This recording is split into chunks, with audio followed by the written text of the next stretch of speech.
Your assistance is important. We need your assistance to continue producing interesting material because 90% of our readers have not yet subscribed. Please click the notification bell and subscribe. Please share your city in the comments section below to let us know where you're watching from. Sometimes we simply know something is wrong, you know? Not from anything overt, no loud hints, no visible fissures, just a gut instinct. On the eve of his 20th wedding anniversary, Ruben felt precisely that. On the surface, everything appeared to be ideal. Nestled among tall maples and well-kept hedges in a posh neighborhood, their house was a vision of refined success. As the sun descended, golden shadows danced across the polished wood and stone pathways in front of the house. It was even more spotless inside.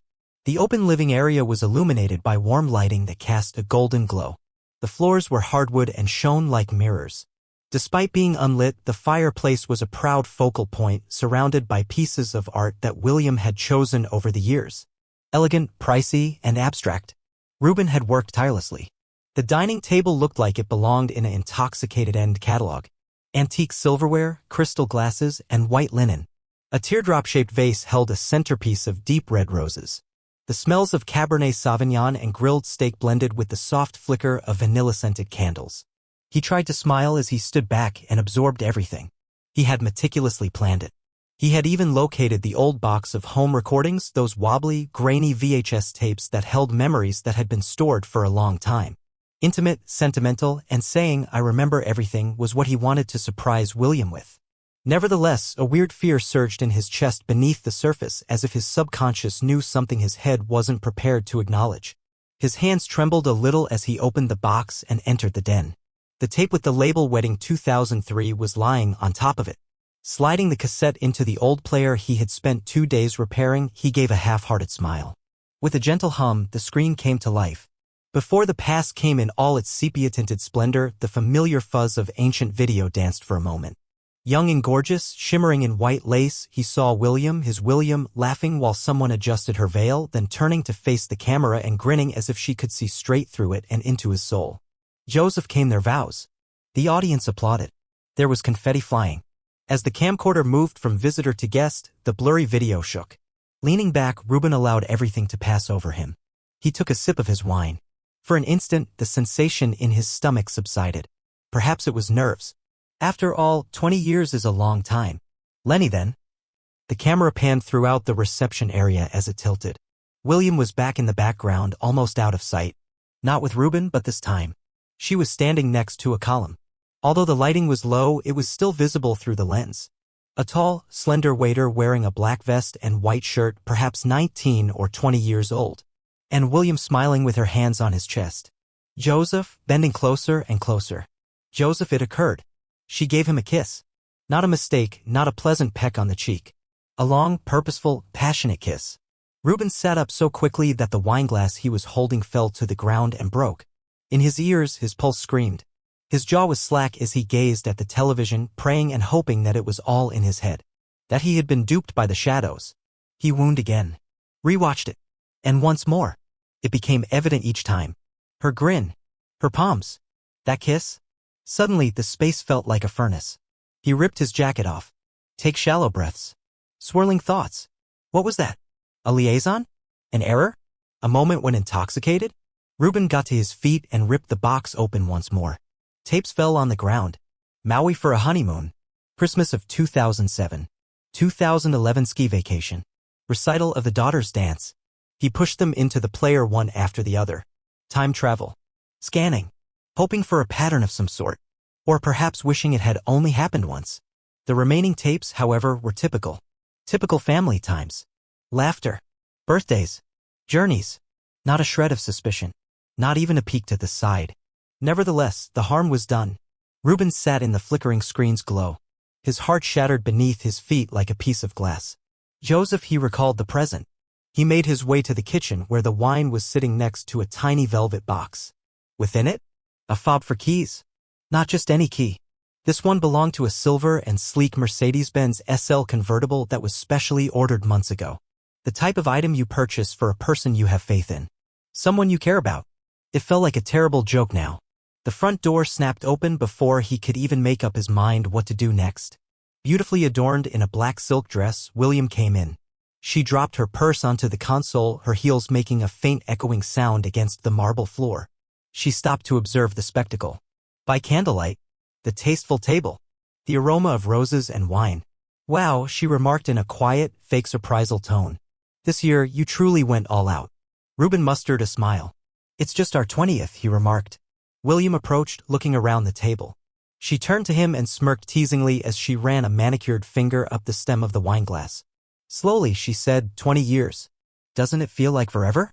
Her look was keen, but her tone was light. Testing. Reuben's thoughts whirled. Was she this cunning all the time? All these years, was he simply blind? She crossed her arms and leaned against the counter. Really, what's the occasion? He shrugged. You're not usually this extravagant. Can't I show my wife some love? Her head was cocked. Naturally.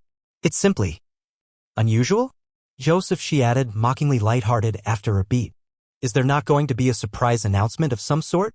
Reuben tried to maintain a neutral expression by biting his tongue. Joseph, as he had already set an alarm for himself, his phone buzzed. He gave it a quick look and got up. He lied about the hospital. Case of emergency. I must leave. William scowled. This evening? Reuben gave a nod. Unable to help? With a theatrical sigh, she reached for her purse.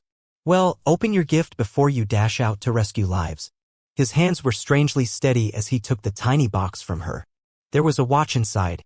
It had a sleek, elegant appearance with gold accent at first impression. It seemed odd, though, as he took it up. It's too light. Inexpensive. He turned it over. The branding was not correct. It was thin metal. It was a copy. A phony. She had purchased a $20 knockoff for him, in honor of their 20th anniversary. He mustered a smile and shut the box. Regards. It's considerate. Missing the tone entirely, she smiled. Reuben reached for his coat. As he got to the door, she called, Don't stay too late. Additionally, don't assume I overlooked my present. He didn't look back. Oh, he murmured softly, Don't worry. Nothing has slipped my mind. The gentle flicker of the candles behind him gradually faded as he went out into the night. That night, something changed. Reuben was no longer merely a husband. He developed into a man who sought the truth. And the weight of suspicion weighed on every breath he took. Reuben sat by himself in his car, the wipers swaying in time with the rain pattering softly on the windshield. He hadn't watched the wedding video for days. Days that seemed like years. His environment, which had formerly been tidy, had become hazy due to incessant inquiries. He had created his life with William, but now she felt like a stranger. A well-dressed stranger with impeccable composure who might be hiding secrets even she couldn't remember how to conceal. He stared at the cafe across the street while tapping his fingers on the steering wheel. William had informed him that she would be having a casual Wednesday catch-up with Dana over lunch. Lenny, the falsehood became a blazing warning sign when Reuben's subtle text message was answered by Dana with, Nope, haven't seen her this week. 5 minutes later, William left the cafe, strolling idly with her latte in hand. She looked down at the cup and grinned to herself. Reuben squinted his eyes. When giving it to her, the barista, a tall man in his 30s, had leaned far over the counter. And that grin? Not because of the coffee. He had stopped visualizing it. Reuben sat in the study later that night, surrounded by the quiet hum of the ceiling fan and shadows. The VHS tape box remained, but it now served more as a reminder of the past than as a nostalgic aid. After a lengthy period of staring at them, he turned to his laptop. The man who spied on his wife was not someone he wanted to be. Lenny, he was already him. It seemed like a betrayal to create the internet profile, but it was also a lifeline, a last chance, or perhaps the last straw. Naturally, he did not use his own name. Using AI algorithms, he altered a dashing stock photo of a man in his 40s to make it appear real but untraceable. It's Daniel Holt, 42 years old, divorced and prosperous. A man who has everything and only wished to meet a real person. He wrote a note to William. She answered in a matter of hours. Her tone was courteous, guarded, and perhaps even wary at first. Lenny, the tone changed on day 2. She asked thoughtful questions, laughed more, and even related a few personal stories. She revealed her status as a widow to Daniel on the 3rd day. Reuben gazed incredulously at the screen. Not married, not divorced, widowed. A widow. Was that a disturbed dream? Or had she merely changed her truth to suit her wishes after becoming emotionally estranged from their marriage years ago? She started to flirt more in her communications. At first faint, like shadows moving behind you, then more distinct. There are moments when I consider leaving and beginning over. A fresh life, a new city, and someone who truly notices me. Reuben felt as though someone had punched him in the chest. He took a while to answer. He required some time to process the pain of her words and the truth of their current situation. Reuben wasn't the only one who discovered a hidden line, though, because the past has a way of reverberating into the present. Reuben's longtime co-worker and friend Brandon saw the change in him at work. One afternoon, while drinking lukewarm coffee in the break room, he remarked, "You look like you haven't slept in a week. Is everything all right?" Reuben thought about telling a lie. But now what was the point? "I believe that William has been concealing something." Brandon looked up. "Such as? All of it?" Brandon was silent for a while. He simply looked at Reuben for a long time, with pity but also hesitancy, as though he knew something and was unsure whether to tell Reuben. Reuben couldn't get rid of the feeling that night. He went back to the tapes in search of explanations rather than proof. He had to see the William he had known in the past. The small gestures, the giggles, the glances they exchanged when they thought no one else was looking. Lenny, an odd event occurred. Reuben saw something strange in one of the home recordings from a Lake Tahoe family vacation. It was the summer of 2011. By the water, their daughters were having fun. Sitting on an adjacent bench was William. She was approached from the side by a man. Reuben didn't recognize the person. He wore sunglasses and was tall and well-groomed. As he approached, William stood up. Joseph, rather of turning away or making a courteous gesture, she gave him a hug. Something else, not a friendly embrace. As she talked, her body was inclined toward his, her hand resting on his chest. Reuben put the tape on hold. Just enough of the man's face was turned toward the camera to reveal his distinctive jawline. It was Dana's husband, Todd. That was the same Todd who had been at dinner that evening, laughing, sipping wine, and staring directly at Reuben. Now the betrayal was more painful. William wasn't merely being emotionally aloof. There was a pattern. A well-trained, silent double existence. Some individuals flee from the truth when it becomes more unpleasant than lies. Others enter the fire directly. That night, Reuben didn't sleep. Like a siren in an empty tunnel, William's message, "Sometimes I think about running away with someone who really sees me," reverberated in his head. It was more than a fleeting idea. It was a wish. And she had told a stranger, or at least what she thought was a stranger, about it. Reuben continued the stunt for days. On the internet, he was Daniel, affable, considerate, and everything William seemed to want. He listened as she vented her emotions about Reuben's lack of intimacy and how she occasionally felt as though she was mourning him while he was still alive. He was crushed by it. Not because it was all true, but more because he was unaware of how unnoticeable he had become to his spouse. Nevertheless, hearing it from her brought a peculiar sense of relief. Reuben eventually requested her to meet through Daniel despite his deceit. "Only coffee?" he typed. "No pressure, somewhere quiet." She paused. He watched as the typing dots came and went. Finally, a tiny bookstore cafe may be found on Carson Street. "I'll be in the rear at noon on Tuesday." Tuesday arrived. Reuben was early. The cafe had a cinnamon and paper scent. He sat down close enough to view her well but distant enough to watch. William arrived 10 minutes late and didn't resemble the composed bride from their wedding video. She didn't wear any makeup. She had fatigued eyes. She appeared authentic. She sat down by the rear wall. Her thumb nervously tapped the screen of her phone, which remained in her grasp. He didn't come over. He was unable to. Rather, he drove to the coast where the waves beat the beach in a rhythmic rage and fled without anyone noticing. He no longer only required answers from William. He was the one. He retreated during the following few days. Daniel has stopped sending messages. Stop observing. Nothing but quiet. He had to know. Would she realize that he was no longer pursuing? Would she give a darn? She did. In real life, too, William became aloof. As if something had begun to break inside of her. She grew more reflective and quiet. Joseph, one night as he was reading, she came up to him. "Reuben, can we have a conversation?" Even though his heart was racing, he spoke steadily. Naturally. Her hands trembled a little when she sat down. Her voice was hardly audible above a whisper as she continued, "I don't know what's happening to me. I feel as though I'm about to drown. I can't stop dreaming of a different life. I also despise myself for it. Even though you've always been kind to me, I no longer feel like myself. Not who I was before we were married. Furthermore, I'm not sure if you can see me right now." Reuben listened silently as his chest constricted. At last he spoke. "Perhaps I haven't. Perhaps I was too preoccupied with keeping things together to notice how much we were both unraveling." William's eyes filled with tears. "Do you despise me?" Slowly, he shook his head. "The number.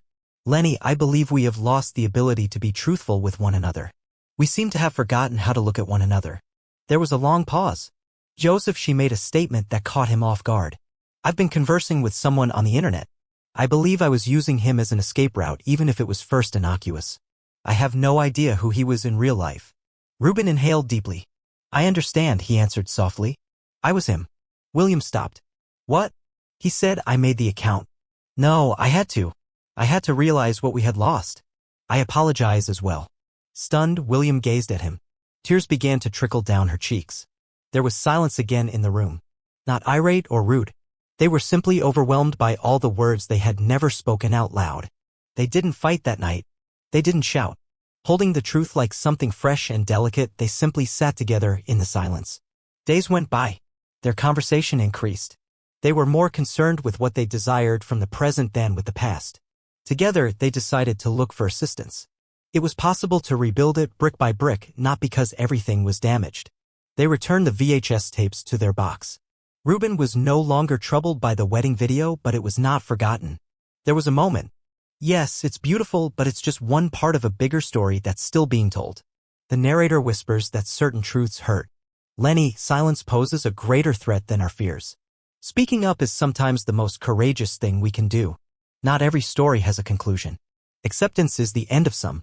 After 6 months, the silence made the house feel different, not because of the new paint job on the hallway walls or the new furniture. Not the stillness that accompanies sorrow or bitterness. There was calm here. William and Reuben had chosen the difficult route. Therapy. The truth. Sincerity with unpolished edges. They used to giggle together on some nights. On other evenings, they sat opposite one another and remained silent. Even that was a step forward. Reuben ended up back in the attic one rainy evening, wandering without specifically searching for anything. Like an old wound, the VHS box sat in the corner. After some hesitation, he opened it. Inside, still in its battered black sleeve, the wedding video rested on top of the others. Something slid out from under it when he raised it. It was a tape he had never seen. No label. A simple, somewhat dusty case. Reuben blinked. He was certain William hadn't made any more cassettes, and he hadn't. Caution gave way to curiosity. He brought it downstairs, put it in the ancient VCR that had somehow managed to survive 10 years of disuse, and hit play. First static, then flickering. Perhaps a year into their marriage, a younger William appeared on the television. In their first apartment, she sat. She drew her hair back. No cosmetics. Wearing one of his old hoodies. She gave the camera her whole attention. Reuben? I said, she said. Most likely you won't ever see this. I have no idea why I am filming it. Perhaps because I need to remember what it was like to be seen, and I feel like I'm vanishing. She hesitated. I cherish you. Lenny, I'm afraid. I'm afraid we'll drift and not even be aware of it. That in the same bed we will awaken strangers. She smiled a little dejectedly. I hope we work things out if you ever find this. We didn't give up, I hope. The screen turned black. No closing credits. No last remarks. That's all. Reuben sat silently in shock. Like a message in a bottle from another life. The tape had waited for years, tucked away. He presented it to William that evening. She didn't say anything as she watched it. She turned to him when it was over.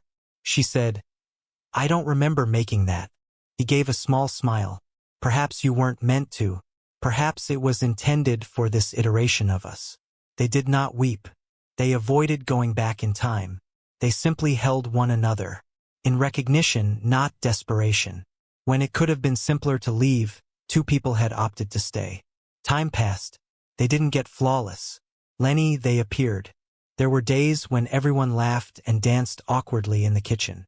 Others were silent, thinking deeply. Lenny, each day belonged to them. Not performed, but shared. Reuben never used a fictitious name to message anyone again. He didn't have to.